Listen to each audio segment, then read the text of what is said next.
de Horeb. En San Juan, en el capítulo 20, versículos 1 y 2, dice lo siguiente. El primer día de la semana, María Magdalena fue de mañana, siendo aún oscuro, al sepulcro y vio quitada la piedra del sepulcro. Entonces corrió y fue a Simón, Pedro y al otro discípulo, aquel al que amaba Jesús, y les dijo: se han llevado del sepulcro al Señor y no sabemos dónde lo han puesto. ¿Cuál fue la reacción? Llega María Magdalena, porque la Biblia dice que fue la primera mujer, la primera que fue al sepulcro de Jesús, y la gran sorpresa que tuvo ella es que no vio a Jesús en el sepulcro, y se asustó y sintió temor, y en ese temor ella corrió donde los discípulos, pero ella no fue corriendo a decir las buenas noticias, que el Señor ha resucitado, que el Señor ya no está en el sepulcro, no. Ella fue angustiada, desesperada, porque quitaron a Jesús de ese lugar. Ella sabía que ese sepulcro no era de él, sabemos que era de José Arimatea, y nunca había sido tocado ese sepulcro, nunca había sido puesto un cadáver ahí. Pero en esta situación, por eso es que María dice que corrió desesperada donde Simón y Pedro para decirle de que habían quitado a su Señor del lugar y no sabía dónde lo habían puesto, ¿ya? Y la Biblia dice que al final, cuando ella dice, y no sabemos dónde lo han puesto, o no sé dónde lo han puesto, claro, porque no tenía idea. Ella mentalmente había pensado que habían quitado al Señor Jesús de ese lugar. Llegamos hasta ahí, ¿sí? Y vamos nuevamente al paso de las otras mujeres. Recordemos que las mujeres no llegaron junto con María Magdalena. Las mujeres llegaban, ¿cierto?, para ir a ungir al Señor Jesús, ¿cierto?, con especie aromática el cuerpo de Jesús, porque ellos no pudieron hacerlo el día viernes porque ya se había puesto el sol prácticamente, y por tiempo de llegar allá era difícil, y como era sábado, se devolvieron a sus hogares para hacerlo el día domingo en la mañana. Y cuando ellos iban para allá, ¿cierto?, donde Jesús, ellas iban con la intención de ungir el cuerpo de Jesús, no con la intención de ver a Jesús resucitado, porque tampoco ellos pensaban de que Jesús iba a resucitar al tercer día como Dios lo había anunciado a los discípulos. Pero todavía estaban cegados por esa profecía. Solamente iban a ungir al Señor Jesús. Dice la sierva del Señor, dice que muy temprano se dirigieron a la tumba llevando consigo especias preciosas para ungir el cuerpo del Salvador, pero no pensaban que él iba a resucitar. Y las mujeres, dice la Escritura, que cuando llegaron al sepulcro se dieron cuenta que no había nadie, que la piedra estaba totalmente removida, ¿cierto? Y en uno de los casos, ¿cierto?, ellos ven una luz resplandeciente dentro del sepulcro. Y la Biblia dice que ellas sintieron temor, sintieron miedo por lo que estaba pasando, por esa luz que se incrustó dentro de esa tumba. Y lo otro, aparecen justamente los ángeles para decirle que no tuvieran temor por lo que estaban viendo. Y ellos le dicen: yo sé lo que ustedes buscan a Jesús crucificado. Y los ángeles, ¿cierto?, le dicen que no está acá en la tumba. Y una de las cosas que les comenta a estos ángeles, dice: Jesús ha resucitado, como él había dicho anteriormente. Entonces, esa conversación, ese diálogo que tuvieron estas mujeres con los ángeles, no lo tuvo María Magdalena. Entonces, cuando estos ángeles le comunican de que Jesús ha resucitado como él lo había dicho, e inmediatamente los ángeles, ¿cierto?, le dan una orden a estas mujeres. Le dice en Mateo capítulo 28, versículo 7, si tienen lápiz, anótenlo, porque yo trato para no buscar tanto la Biblia y después ustedes lo pueden comprobar. En Mateo 28, 7 dice lo siguiente: e id pronto y decid a sus discípulos que ha resucitado de los muertos. He aquí, va delante de vosotros a Galilea, allí le veréis, he aquí, os lo he dicho. ¿Cuál fue la orden? ¿Cuál fue la manifestación de estos ángeles? Decirle que Jesús había resucitado como él había dicho, pero también le da una misión: ir y comunicarle a los discípulos que él resucitó. Cuéntenle a ellos lo que han visto y lo que han escuchado. Ahora, estas mujeres vuelven nuevamente, retornan nuevamente donde los discípulos, pero no iban con el mismo pensamiento que María Magdalena. María Magdalena, recordemos que iba angustiada porque no vio a su Señor en el sepulcro, pero todavía no estaba convencida de que Jesús había resucitado, sino que lo habían sacado de ese lugar. Pero en este caso, ¿cierto? Estas mujeres prácticamente fueron, ¿cierto?, a contarle a los discípulos con una buena noticia. Iban con gozo, iban con alegría y todo lo que se había manifestado en ese momento.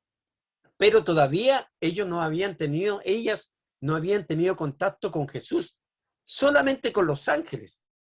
Entonces, ya en esa expresión que los ángeles manifiestan a estas mujeres, ellos ya iban con una alegría, con una buena noticia a contarle a los discípulos que Jesús había resucitado.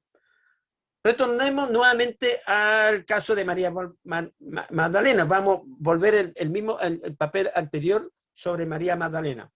María dice que no había oído las buenas noticias. Ella fue a Pedro y a Juan con el triste mensaje, ¿cierto?, de que el Señor lo habían quitado. Yo quiero que César me pueda buscar en Juan capítulo 20, versículo 8. César ya está preparado con este versículo porque ya se lo había dicho anteriormente, para que no ande buscando el capítulo por un lado. Todos los hermanos que tienen los versículos con responsabilidad deben tener ya atento la Biblia.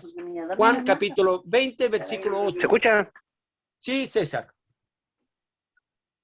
Dice, entonces entró también el otro discípulo que había llegado primero al sepulcro y al ver creyó. Perfecto. Recordemos que María Magdalena le cuenta a los discípulos con la triste noticia que el Señor lo habían sacado del sepulcro, que no había resucitado, sino que lo quitaron del sepulcro. Pero también habla la Biblia que estos llegaron, ¿cierto?, al sepulcro y vio y creyeron. ¿Pero qué fue lo que creyeron? Creyeron lo que María Magdalena había dicho, que habían quitado a su Señor del sepulcro. Pero su creencia no estaba en la resurrección en ningún momento. En ningún momento ellos pudieron expresar diciendo: Jesús resucitó, qué bueno, no está acá en el sepulcro porque Él nos dijo que al tercer día. No, ellos creyeron lo que realmente María tenía en su corazón, como ellos también albergaron, de que al Señor lo habían quitado. Y por eso que ella dice en una expresión que se han llevado, ¿cierto?, al Señor del sepulcro. Y ella les dice a los discípulos que no saben dónde lo han puesto.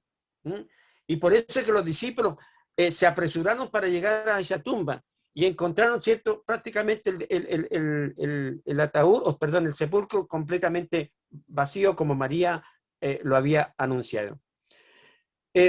Recordemos que cuando María llega donde los discípulos, les cuenta su experiencia, lo que vio, ellos corrieron al sepulcro, llegaron ellos primero, me imagino, porque los varones corren más rápido que las mujeres en este aspecto, en algunos casos, y llegaron ellos y después retornaron nuevamente angustiados al lugar del aposento donde ellos estaban refugiados. Recordemos que a ellos se le acusaba de muchas cosas, entonces ellos tenían miedo, tenían mucho temor porque su maestro había sido crucificado. Pero María se quedó ahí. La Biblia dice que ellos se quedó María ahí, ¿cierto? Y angustiado, desesperada porque a su maestro lo habían quitado. Y ya los discípulos se habían ido. Yo quiero que el hermano David, por favor, me pueda leer en San Juan, capítulo 20, versículo 11. Juan, capítulo 20, versículo 11, el hermano David. Amén. Leo. Pero María estaba fuera llorando junto al sepulcro, y mientras lloraba, se inclinó para mirar dentro del sepulcro. Ya. Imagínense, María dice que se inclinó para mirar dentro del sepulcro porque ella estaba llorando. Ahora ya él había regresado después de haber dado la mala noticia a los discípulos. Ella se quedó sola al lado del sepulcro. Pero en ese momento vio algo. ¿Qué fue lo que vio María Magdalena dentro del sepulcro? Hermana Angélica, por favor, 20:12 de San Juan. Ya, y dice: y vio a 2 ángeles con vestiduras blancas que estaban sentados el uno a la cabecera y el otro a los pies, donde el cuerpo de Jesús había sido puesto. Perfecto, ¿cierto? Dice que ella ve a los ángeles dentro del sepulcro, ¿cierto? Y vio a 2 ángeles prácticamente. Pero ¿qué fue lo que le preguntaron los ángeles? Los ángeles le preguntaron, mujer, ¿por qué lloras? Les dijo los ángeles. Y ella, ¿qué le contesta? Porque se han llevado a mi Señor y no sé dónde le han puesto. Aún estaba en llanto, en dolor, en sufrimiento, ¿cierto? Porque no podía explicarse por qué sacaron a su maestro de aquel sepulcro. La sierva del Señor, el deseado de toda la gente, dice, cuando había dicho esto, se volvió y vio a Jesús que estaba allí, mas no sabía que era Jesús. María había estado llorando cuando Jesús estaba cerca de ella. Sus ojos estaban tan cegados por las lágrimas que no le conocieron. Perdón. La sierva del Señor dice nuevamente, dice que en su gozo, en su alegría, cuando reconoce que Jesús era su maestro, dice que se olvidó que había sido crucificado. Ya para ella su mente, Cristo en la cruz, desapareció. La escritura dice que ella fue precipitándose prácticamente hacia él, como para abrazar sus pies, adorarlo. Y en una de las expresiones, cierto que dice, María dice Raboní, que quiere decir maestro. Y Jesús le dijo, no me toques porque no he subido a mi Padre, mas ve a mis hermanos y dile, suba a mi Padre y a vuestro Padre, a mi Dios y a vuestro Dios. ¿Por qué Jesús en ese momento podría haber aceptado la adoración, haber aceptado el entusiasmo de María de abrazar a Jesús de tanta alegría, ¿cierto? De verlo vivo, resucitado, pero él le dice, no me toques porque aún no he subido al Padre. La sierva del Señor dice lo siguiente, Jesús se negó a recibir el homenaje de los suyos hasta tener la seguridad de que su sacrificio era aceptado por el Padre. Mientras el Salvador estaba en la presencia de Dios recibiendo dones para su iglesia, los discípulos pensaban en su tumba vacía, se lamentaban y lloraban. ¿Se dan cuenta? María tiene el contacto con Jesús. Jesús no le permite que le abrace porque tenía que volver al Padre. Fue donde el Padre a presentarse en los atrios celestiales, ¿cierto? Como un cordero de sacrificio hacia la humanidad para pagar la deuda, el pacto que había hecho Dios con su Padre, ¿cierto? Jesús con su Padre, y él estaba allá en el cielo, ahora presentando ese sacrificio para que el Señor lo pudiera aceptar. Pero el contraste acá en la tierra, los discípulos estaban llorando, sufriendo, porque a Jesús lo habían quitado del sepulcro. Y en ese momento, cuando María tiene el contacto con Jesús y permite que Jesús no le abraza, ¿cierto? Dice que María fue inmediatamente hacia los discípulos, pero ahora no con la tristeza ni con la angustia anterior, sino ahora iba con el gozo, con el gran mensaje que había visto Jesús resucitado y que le había hablado a él. Ahora, la reacción de María fue muy diferente. Ya iba diciendo que Jesús había sido resucitado. Yo quiero que la hermanita en Marcos capítulo 16, versículos 10 y 11, la hermanita Abril, me pueda leer este texto. Marcos 16, versículos 10 y 11. Yendo ella, lo hizo saber a los que habían estado con él, que estaban tristes y llorando. Ellos, cuando oyeron que vivía y que había sido visto por ella, no lo creyeron. Oh, qué interesante. María Magdalena llega allá, dice la escritura, y ¿cómo lo encontró? Estaban llorando, estaban tristes, porque aparte que Jesús había sido crucificado el día viernes, ¿cierto? Pero estaban llorando que ahora abusaron de su cuerpo y lo sacaron del sepulcro y lo escondieron prácticamente. Entonces, ¿Qué fue entonces? Ellos lo que no creyeron es que Jesús fue resucitado prácticamente. Ellos no creían. Ellos cuando oyeron que vivía y que había sido visto por ella, no lo creyeron, hermano. No, en vez de haber dicho, oh, te creemos, María, qué bueno que tú hayas tenido contacto, les costó para creer, les costó para decir que Jesús fue resucitado. No podían dar ese testimonio prácticamente. Volvamos ahora a las mujeres, a las otras mujeres. Ellas venían con un gozo, con alegría, ¿cierto?, para anunciar la conversación con los ángeles, ¿cierto? Que uno de los ángeles le dice de que el Señor estuvo, que lo iba a esperar en Galilea, que le dijera a los discípulos, todo lo demás. Pero ellos todavía no habían tenido el contacto con Jesús. Pero sí, María sí tuvo ese privilegio, que fue la primera de ver a Jesús resucitado. No fue la primera de ver a los ángeles, pero las otras mujeres vieron a Jesús, vieron el contacto lo tuvieron con los ángeles. Entonces, una gran bendición tuvo María Magdalena de haber tenido el contacto con Jesús y ser la primera de dar las buenas noticias de que Jesús ha resucitado y que ella vio a Jesús. Ella vio a Jesús. Pero mire la diferencia de las otras mujeres. Dice que los ángeles le anuncian de que Jesús había resucitado, pero ellas no habían visto a Jesús.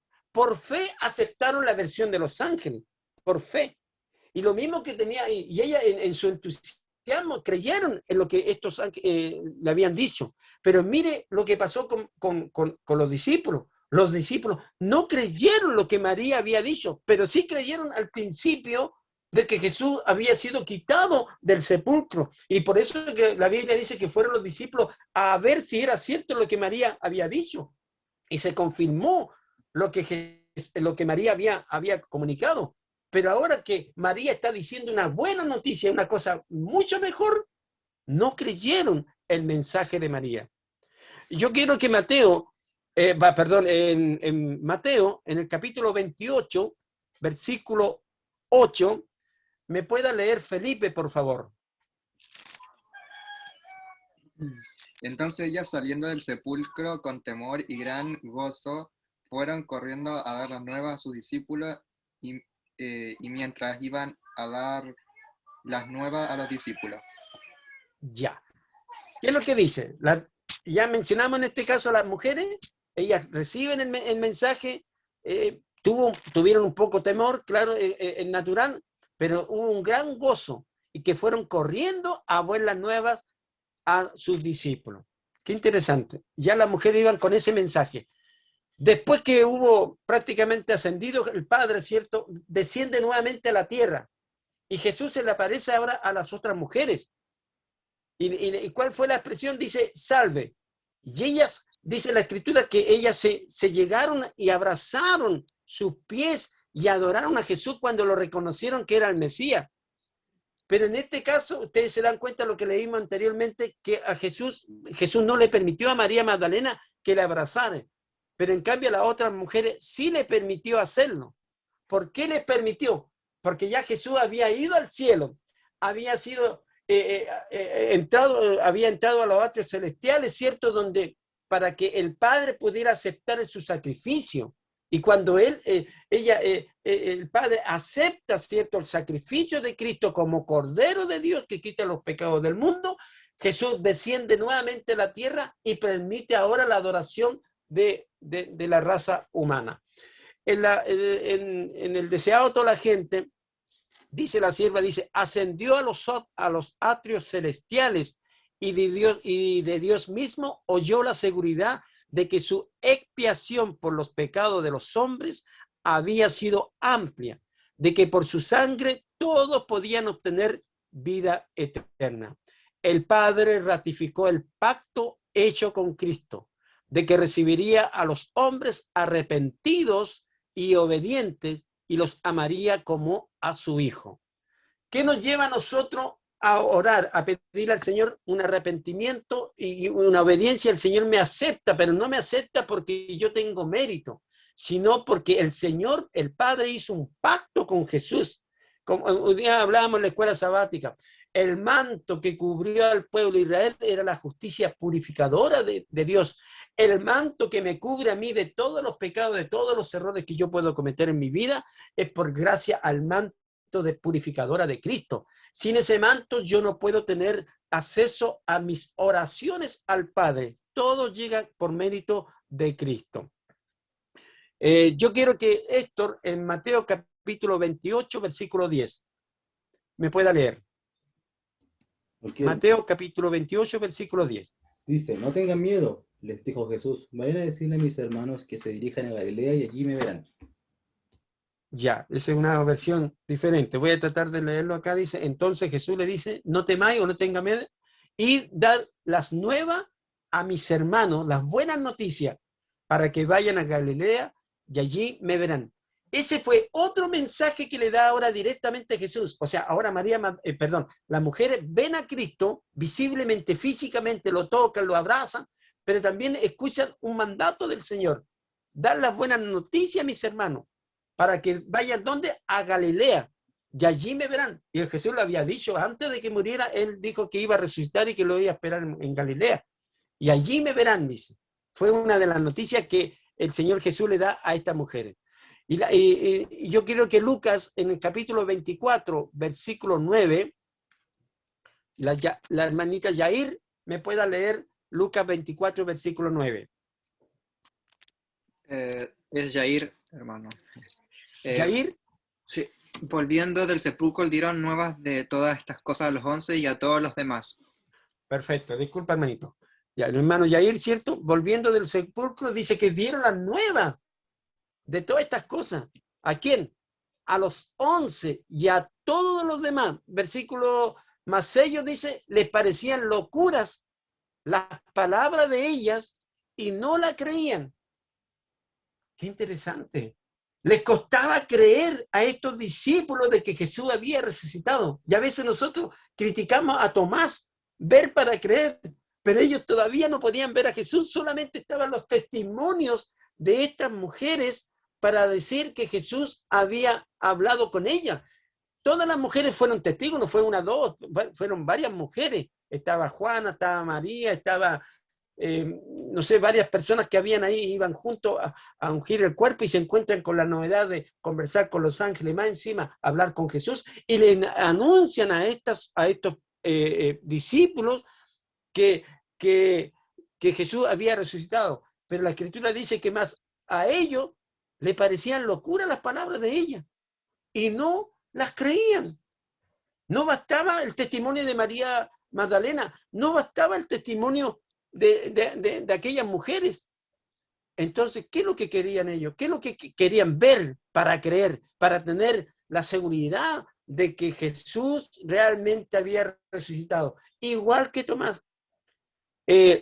La sierva del Señor dice en el deseado de toda la gente, dice, aquel día de regocijo para todo el cielo era para los discípulos un día de incertidumbre, confusión y perplejidad.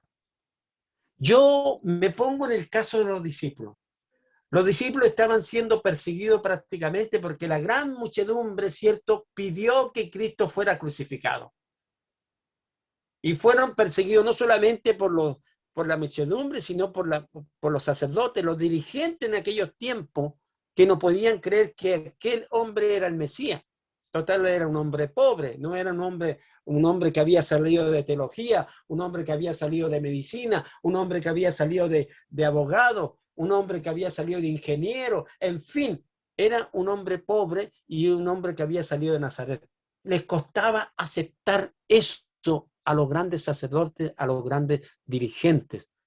Entonces, por eso que hubo gran persecución sobre los discípulos y sobre Jesús. Y ellos estaban constantemente en sufrimiento, en agonía y en temor y en miedo, porque podían venir a buscarnos y llevarlo al sacrificio. Yo quiero que en Marcos capítulo 16, versículo 12, la Helen me pueda leer, por favor. Marcos 16, versículo 12.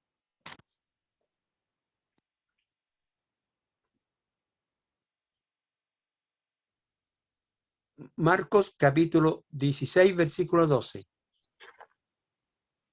Pero después apareció en otra forma a dos de ellos que iban de camino, yendo al campo. Bien. Mire qué interesante.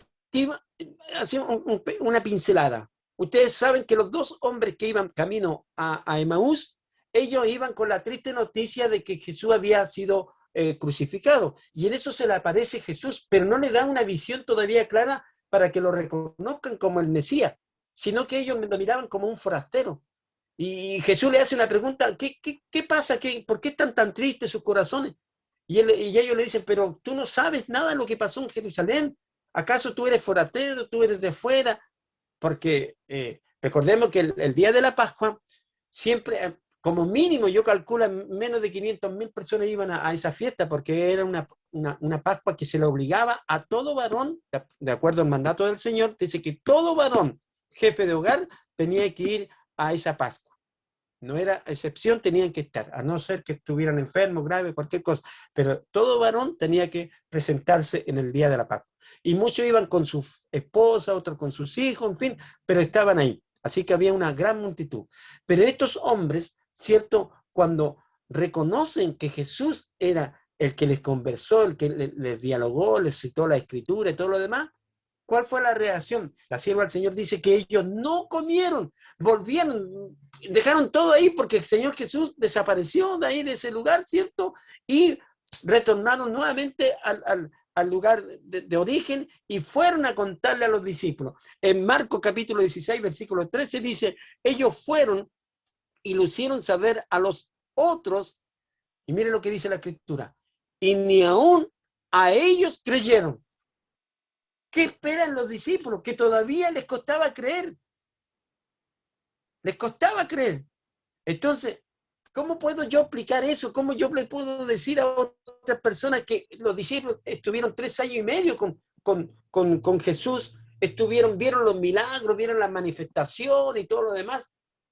Y sucede lo mismo que sucedió con el pueblo de Israel, que vieron cómo los milagros se manifestaron en Egipto, cómo el mar se abrió, ¿cierto? Y después que estuvieron en Horeb, y porque un líder máximo se demoró 40 días, empezaron a levantar una idolatría que ellos ya sabían que no tenían que haberlo hecho. Y perdieron credibilidad, la fe en el Dios que lo había sacado de Egipto, que había abierto el mar. En pocos días, ¿cierto? Dejaron de creer. Y nosotros, hermanos, nos puede pasar lo mismo y nos está pasando lo mismo. Estamos dejando de creer muchas veces en el Señor. Porque los discípulos viviendo con Jesús les costaba creer. La sierva del Señor dice, su falta de fe en el testimonio de las mujeres da evidencia de cuántos había descendido su fe. ¿Cuánto había descendido su fe?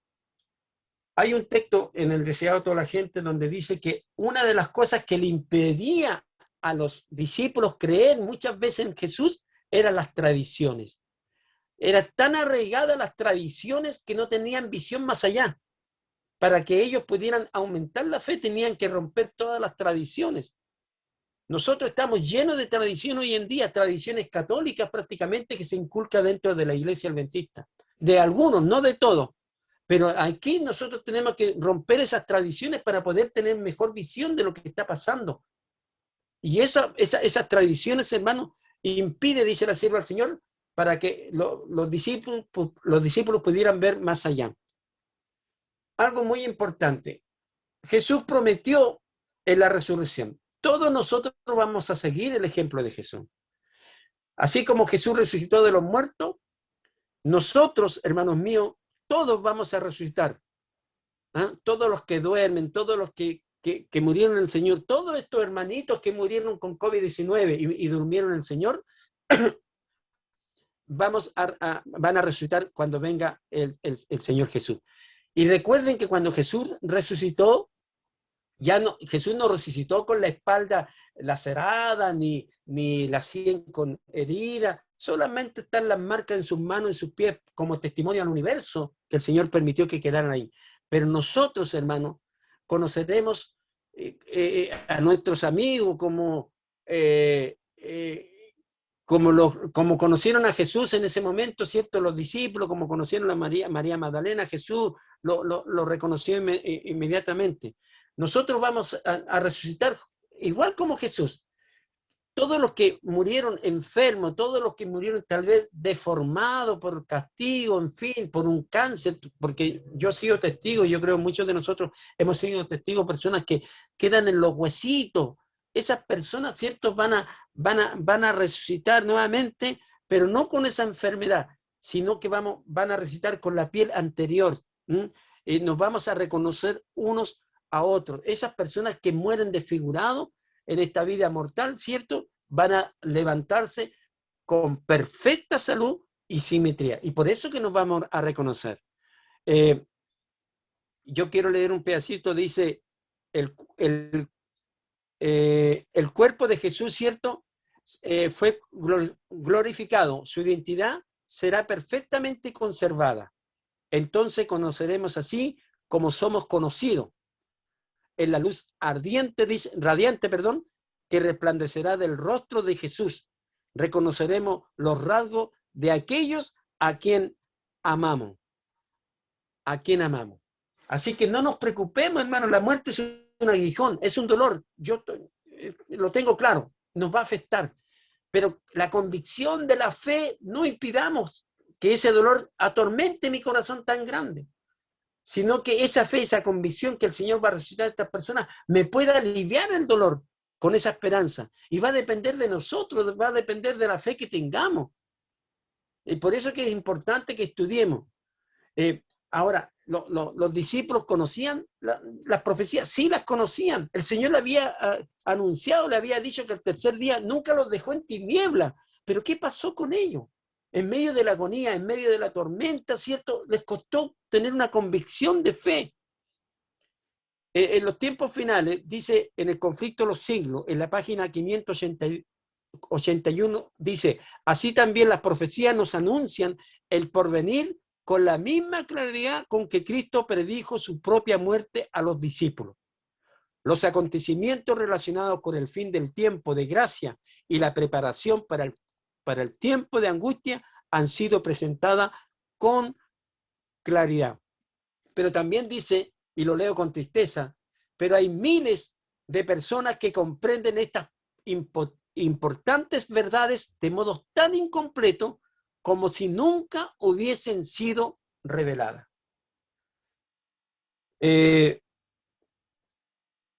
Nosotros tenemos la luz y tenemos la claridad en la Biblia y en los libros del conflicto de los siglos. La sierva del Señor habla del conflicto de los siglos, que es el libro que más debemos leer en el tiempo final porque es para este tiempo. Y tenemos que leerlo, ¿por qué? Porque de la única manera podemos ambientarnos en el tiempo que estamos viviendo. Por eso la Biblia dice que somos bienaventurados. Apocalipsis 1:3, hermano Antonio, dice que somos bienaventurados. ¿Puede leerme, por favor, Apocalipsis 1, versículo 3?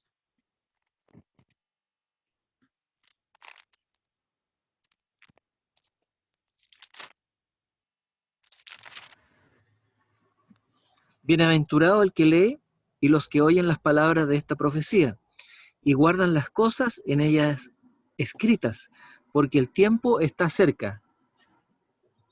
Amén. Mire qué importante. Dice feliz, gozoso, ¿cierto? El que lee estas profecías. El que lee. Si yo no tengo idea de profecía, no tengo, porque la profecía es profetizar algo hacia el futuro. Y una de las cosas grandes que el Señor está profetizando hoy en día es el peligro del espiritismo moderno. La gran bestia, las dos bestias, poder eclesiástico, católico, Estados Unidos, que la gente sepa, que la gente pueda abrir los ojos, que puedan aceptar. No ocultemos la verdad, tratemos de manifestarlo como corresponde a otras personas, con amor, con ternura, pero que la verdad tiene que ir acompañada con amor. No podemos dejar que el diablo, el enemigo, vaya presentando engaño y siga creciendo los engaños y siga creciendo. ¿Por qué? Porque la verdad no se está dando a conocer, lo que se había dicho en la escuela sabática. La ampolleta de 150 somos nosotros, y la otra ampolleta de 40 watts son todas las iglesias religiosas que no han conocido la luz verdadera. Y al conocer la luz verdadera, esas 40 se van a convertir en 150, porque están recibiendo esa luz verdadera. Pero si nosotros empezamos a disminuir esos watts de 150 y nos convertimos en 40, vamos a caer en el mismo engaño. Entonces, tenemos que anunciar las profecías, tenemos que darle a conocer a otras personas lo que está pasando en el mundo. Si esto no es por casualidad, lo que es la pandemia, no es por casualidad que van a venir desastres ecológicos, trastornos en los mares, los terremotos están aumentando cada día más. Esto no es porque se va a terminar el mundo, no. El mundo va a seguir su curso, sino que va a venir Cristo a purificar la tierra. Es porque Cristo ya viene y el Señor quiere que nosotros, ¿cierto?, nos podamos preparar. Por eso, ahora, si el mundo siguiese, por ejemplo, el ejemplo de Tomás o de los discípulos, nadie creería la salvación, porque todos los que reciben a Cristo, ¿cierto?, deben hacerlo con los testimonios de otros, o sea, con mi testimonio, con el testimonio del hermano Pablo, con el testimonio, ¿cierto?, de la hermana Carmen, con el testimonio de muchos de nosotros. Esas personas van a recibir estos mensajes. Pero si yo estoy ocultando la verdad, ¿cómo van a recibir los testimonios? Entonces, ¿tengo una gran responsabilidad? Claro que sí tengo una responsabilidad en forma independiente. Recordemos que los mismos discípulos estaban tan angustiados que la sierva del Señor dice en una parte, dice, y el corazón de los discípulos estaba tan lleno de pesar que no creyeron el mensaje de los ángeles ni de las palabras. Nosotros hoy en día, hermanitos, no debemos mirar más el sepulcro vacío, como lo miró María Magdalena. No debemos estar llorando como lo están mucha gente sin esperanza. Hay gente que se aferra a la cruz, al ataúd por muerte de sus familiares, porque no tienen esperanza, no hay ayuda en la parte espiritual. Jesús vive, Jesús está en el cielo, Jesús va a resucitar Jesús resucitó como nosotros vamos a resucitar. Hermanos, nosotros no podemos pensar todavía que Cristo está en la cruz. Cristo está en la puerta de la venida de Cristo y yo tengo que dar ese testimonio. Termino con esto. Finalmente dice que se apareció a los 11 mismos. Está hablando de Jesús. Estoy leyendo Marcos 16, versículos 36 al 40. Estando ellos sentados a la mesa y le reprochó su incredulidad y dureza de corazón, porque no habían creído a los que le habían visto resucitado. Qué interesante. En un tiempo en que la fe y la confianza son muy esenciales, muchos se hallarán así incapaces de esperar y creer. ¿Cómo yo puedo creer? ¿Cómo yo puedo tener una convicción de fe? Simplemente algo simple. Tomar la Biblia, tomar los libros del Espíritu de Profecía, arrodillarme, orar, van todos complementados. Y practicar lo que uno va aprendiendo, que las tradiciones no alberguen mi corazón y me impida la verdad clara. Dependemos de cada uno de nosotros. Si damos un buen testimonio, si somos una luz de 150 watts, esas luces pequeñitas se van a convertir también en 150 watts. Va a depender en forma personal, no en conjunto, en forma personal, cómo tú atestiguas de que Cristo resucitó y que Cristo va a venir pronto en la nube de los cielos. Que Dios nos bendiga, que Dios nos ayude a tener esa esperanza de convicción de que a pesar que nuestros seres queridos fallecen, mueren, en el Señor, ellos van a resucitar como Jesús resucitó y lo vamos a ver tal como ellos murieron, pero con la lozanía y la energía y todo el vigor de la salud plena. Que Dios nos ayude a ampararnos y estudiemos cada día más su palabra. Amén. Amén. Bien, mis hermanos, después de haber escuchado este tema, vamos